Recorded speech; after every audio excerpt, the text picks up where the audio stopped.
Imaginez un peu, vous voulez regarder Netflix ce soir et soudainement, tout disparaît. Plus de Netflix, plus d'Amazon Prime et plus de Disney. Et la raison n'est pas à Hollywood, mais à Berlin. Car un combat de pouvoir auquel personne ne s'attendait est en train d'escalader. Le SPD, imaginez un peu, vous voulez regarder Netflix ce soir et soudainement, tout disparaît. Plus de Netflix, plus d'Amazon Prime et plus de Disney. Et la raison n'est pas à Hollywood, mais à Berlin. Car un combat de pouvoir auquel personne ne s'attendait est en train d'escalader. Le SPD met en place une nouvelle loi et Trump pète un câble. Le gouvernement américain envoie déjà un avertissement clair à l'Allemagne. Des mots comme guerre commerciale, droits de douane et contre-mesures commencent à tomber. Et la question cruciale est, est-ce que le SPD a choisi le mauvais adversaire ou allons-nous au final en payer le prix ? Restez bien jusqu'à la fin car cela aura un impact majeur sur le marché du streaming en Allemagne et, dans les coulisses, un grand gagnant semble déjà se profiler. L'Allemagne n'est pas seulement le pays avec les impôts les plus élevés, mais aussi celui avec la bureaucratie la plus lourde. Mais comme nos politiciens avides n'ont jamais assez, ils se cherchent maintenant un nouveau bouc émissaire. Et apparemment, leur cible est Netflix, Amazon et Disney. Parce que c'est vraiment scandaleux que ces services de streaming américains soient tellement populaires en Allemagne, attirent des millions de spectateurs et relèguent nos propres médias financés par la redevance, GEZ, sur le banc de touche. Alors, que font nos politiciens quand leurs citoyens ne font pas ce que l'État attend d'eux ? Exactement, ils les forcent par la loi. Le journal Bild a écrit que tout cela concerne Netflix, Amazon et Disney.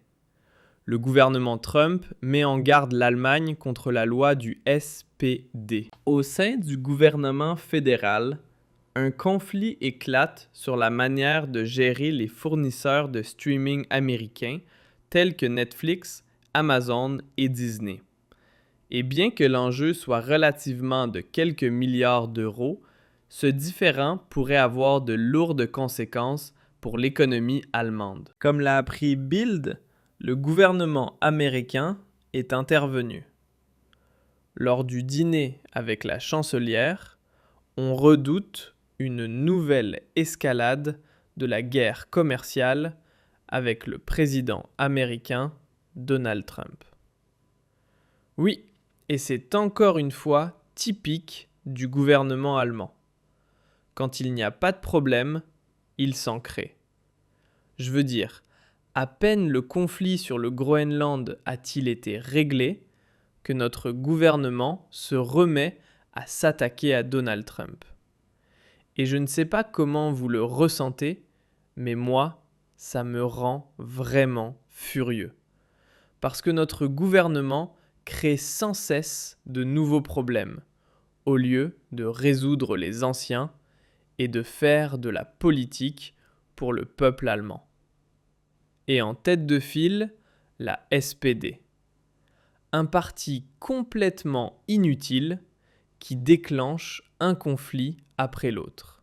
Et apparemment, ils n'ont pas entendu le gong, car cette dernière idée absurde du SPD, c'est de vouloir imposer par la loi aux entreprises américaines de dicter comment elles doivent dépenser leur argent. Et c'est exactement cela qui met Trump en colère. Car du point de vue des États-Unis, ce n'est pas une politique de soutien à la culture, mais une attaque directe contre les entreprises américaines. C'est de la planification économique pure et dure de la part du SPD, comme cela a déjà échoué de manière colossale dans l'histoire de l'Allemagne. Rien n'a été appris par cette bande de clowns. Mais voyons d'abord de quoi il s'agit en détail, et ensuite, quelles pourraient être les conséquences dramatiques pour l'Allemagne. La question en jeu est la suivante. L'Allemagne devrait-elle obliger les entreprises de streaming étrangères, notamment américaines, par la loi, à investir une partie de leur chiffre d'affaires en Allemagne ? Selon les informations de Bild, les négociateurs se sont réunis jeudi soir à la chancellerie. mais n'ont pas pu trouver de solution. Les lignes de front sont claires. Le ministre des Finances du SPD, Klingbeil, soutient l'obligation d'investissement pour les services de streaming par la loi. En réponse à une demande de Bild, le ministère se réfère à un accord correspondant dans le contrat de coalition. Cependant, Wolfram Weimer, le ministre d'État à la culture du chancelier Merz, prône la voie de la volontariat. Les chaînes privées et les services de streaming, dont Netflix et autres, se seraient engagés à investir environ 1,8 milliard d'euros dans l'industrie cinématographique allemande d'ici 2030, suite à un sommet. Alors, si je comprends bien, les services de streaming américains ont déjà promis volontairement d'investir 1,8 milliard d'euros en Allemagne. Mais cela ne suffit pas au SPD ? Les fonctionnaires du SPD ont en effet calculé qu'on pourrait même obtenir 3,4 milliards si l'on obligeait les entreprises américaines par la loi. Et je veux dire, d'où vient ce chiffre ? Ça, bien sûr, n'est pas précisé. Car si on rendait les chiffres transparents, il se pourrait qu'on découvre que ce chiffre a été tiré au hasard. Et voilà le grand point que presque personne n'a compris. Le problème n'est pas Netflix. Le problème, c'est ce que cette loi pourrait déclencher. Si cette loi passe et que l'on force réellement les entreprises américaines à dépenser massivement, 3 choses peuvent se produire. Option 1. Les entreprises américaines refusent ces frais imposés par l'État, se voient infliger de lourdes amendes et, dans le pire des cas, se font même interdire. Option 2. Les entreprises américaines acceptent les frais imposés, mais les répercutent directement sur nous, les utilisateurs. Cela rendra alors les services plus chers pour tous les spectateurs allemands. Ou, option 3, les Américains, c'est-à-dire le gouvernement des États-Unis, s'immiscent dans ce conflit et la situation dégénère complètement. Et à en juger par la situation actuelle, les Américains ont déjà envoyé leur premier avertissement au gouvernement fédéral. Et le chancelier Marz est maintenant vraiment en colère à cause de ses collègues du SPD. Une autre préoccupation encore plus brûlante est en train de se poser. À la chancellerie, on craint qu'une obligation d'investissement pour les entreprises américaines ne soit perçue aux États-Unis comme une discrimination à l'égard des entreprises américaines, ce qui pourrait entraîner des sanctions en retour. Autrement dit, Donald Trump, qui a déjà menacé plusieurs fois d'imposer des droits de douane sur les produits européens, pourrait répliquer contre l'Allemagne.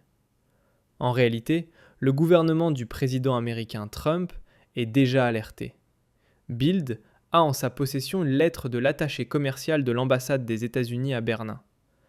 Elle est datée du 10 décembre 2025 et adressée au ministre des Finances du SPD, Klingbeil. Et maintenant, ça devient vraiment chaud. Attention. Le ministre d'État à la Culture, Weimer, estime qu'en cas de loi touchant particulièrement les entreprises américaines, des contre-mesures du gouvernement Trump sont possibles. Le gouvernement américain suit de près les discussions en Allemagne, a déclaré un porte-parole en réponse à une demande de Bild. En raison des réactions précédentes, de nouvelles mesures ne peuvent être exclues. Eh bien, que peut-on encore en dire ?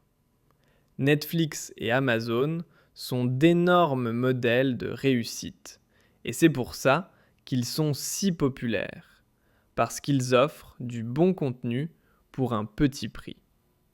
Mais bien sûr, cette économie de marché libre n'est pas du goût des petits chefs du SPD. Alors maintenant, il faut imposer des frais forcés aux géants américains. Le grand perdant dans tout ça, ce sont évidemment les spectateurs. Et les grands gagnants seront les médias financés par la redevance. Car tout ce qui nuit au service américain profite naturellement à ARD et ZDF. Super, non? Alors, qu'en pensez-vous? L'État allemand devrait-il forcer Netflix et Amazon